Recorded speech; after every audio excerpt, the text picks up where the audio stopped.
رشتہ داروں کے ساتھ حسن سلوک کرنے کے کچھ مراتب ہیں. ایک ہے صلہ رحمی، ایک ہے مکافہ، ایک ہے قطع رحمی. صلہ رحمی کیا ہے؟ میل ملاپ رکھنا چاہے رشتہ دار نہ رکھیں، یہ صلہ رحمی ہے. رشتہ داروں کے حقوق ادا کرتے رہنا چاہے وہ نہ پوچھیں. مکافہ کیا ہوتا ہے؟ رشتہ دار اچھا سلوک کریں تو ان کے ساتھ اچھا سلوک کرنا، نہ کریں تو نہیں کرنا، یہ بدلے میں کرنا ہوتا ہے. اور تیسرا ہے قطع رحمی، اپنے رشتہ داروں سے قطع تعلقی کر لینا، بول چال بند، یا پھر ان کی کسی ضرورت کو جو آپ پورا کر سکتے ہو پورا ہی نہ کرنا، ان کے کام ہی نہ آنا، ان کی مدد ہی نہ کرنا. تو یہ سب کچھ اس میں آ جاتا ہے. اور یہ آخری مرتبہ بدترین مرتبہ ہے، ایسا کرنے والے پہ اللہ تعالیٰ لعنت بھیجتے ہیں. اولئک لہم اللعنۃ ولہم سوء الدار. تو صلہ رحمی کا مطلوبہ معیار کیا ہے؟ جو نبی صلی اللہ علیہ وسلم نے بتایا ہے کہ کسی کام کا بدلہ دینا صلہ رحمی نہیں. مثلا انہوں نے کھانے پہ بلایا، آپ نے بھی بلا لیا، یہ صلہ رحمی نہیں. صلہ رحمی یہ ہے کہ جب اس سے رشتہ داری توڑی جائے تو اسے ملایا جائے، یعنی رشتہ توڑنے والوں سے رشتہ ملائے. یعنی جو آپ سے نہ ملے آپ اس سے ملنے چلے جائیں، جو آپ کو نہ دے آپ اس کو دیں، جو آپ کے ساتھ بد اخلاقی برتے آپ اس کے ساتھ اچھا سلوک کریں. ہمیں کیا حکم ہے کہ رشتہ داروں کی طرف سے اگر رشتہ کاٹے بھی تو بھی آپ ان کے ساتھ صلہ رحمی کرتے رہیں.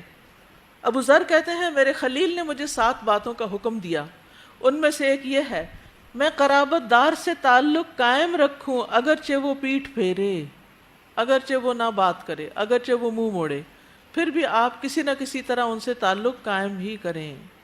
نبی صلی اللہ علیہ وسلم نے فرمایا اتقوا اللہ وصلوا ارحامکم، اللہ کا تقوی اختیار کرو اور صلہ رحمی کرو، کیونکہ یہ جنت میں داخلے کا ذریعہ ہے. ہم سب جنت میں جانے کے طلبگار ہیں. تو وہ کسی نے پوچھا تھا نا کہ کون سی نیکی جنت میں لے جائے گی، تو صلہ رحمی جنت میں لے جانے والے کاموں میں سے ہے. صلہ رحمی کرنے والے کو اللہ کی مدد حاصل ہوتی ہے. کس کس کو چاہیے اللہ کی مدد؟ سب کو چاہیے. تو جو صلہ رحمی کرے گا اس کو اللہ کی مدد ملے گی، اس کے کام آسان ہو جائیں گے. ایک آدمی رسول اللہ صلی اللہ علیہ وسلم کی خدمت میں حاضر ہوا. عرض کیا اللہ کے رسول میرے چند ایک رشتہ دار ہیں، میں ان سے صلہ رحمی کرتا ہوں لیکن وہ اس رشتے کو توڑنے کی کوشش کرتے ہیں. میں ان کے ساتھ حسن سلوک سے پیش آتا ہوں لیکن وہ اس کا بدتمیزی کے ساتھ بدلہ دیتے ہیں. میں ان کی زیادتی کو ٹھنڈے دل سے برداشت کرتا ہوں لیکن وہ میرے ساتھ بدسلوکی کا مظاہرہ کرتے ہیں.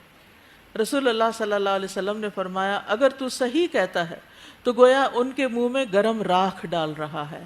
جب تک تو اپنے عمل کو قائم رکھے گا اللہ تعالیٰ کی طرف سے تیرے لیے ایک مددگار مقرر رہے گا، تمہارے لیے ایک مددگار حاضر رہے گا، یعنی تمہارے کاموں میں آسانی ہوتی رہے گی. تو صلہ رحمی کس کا حکم ہے؟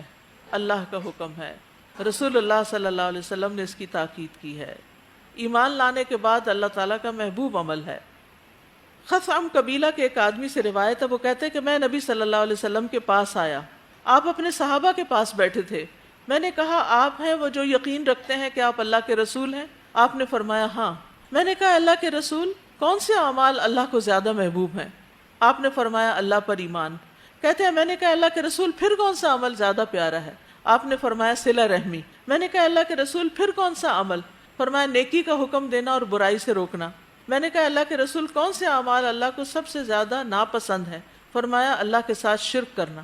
میں نے کہا پھر کون سا عمل؟ فرمایا قطع رحمی کرنا. میں نے کہا اللہ کے رسول پھر کون سا عمل؟ فرمایا برائی کا حکم دینا اور نیکی سے روکنا. یعنی نیکی سے روکنا جو ہے یہ ایک بہت ہی برا عمل ہے.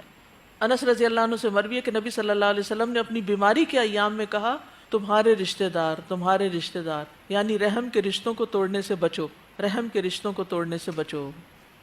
استاذہ اللہ سبحانہ وتعالیٰ نے جو ہمیں یہ خاندان اور صلہ رحمی کے اندر باندھ دیا ہے نا، یہ بہت بڑا اللہ کا احسان ہے.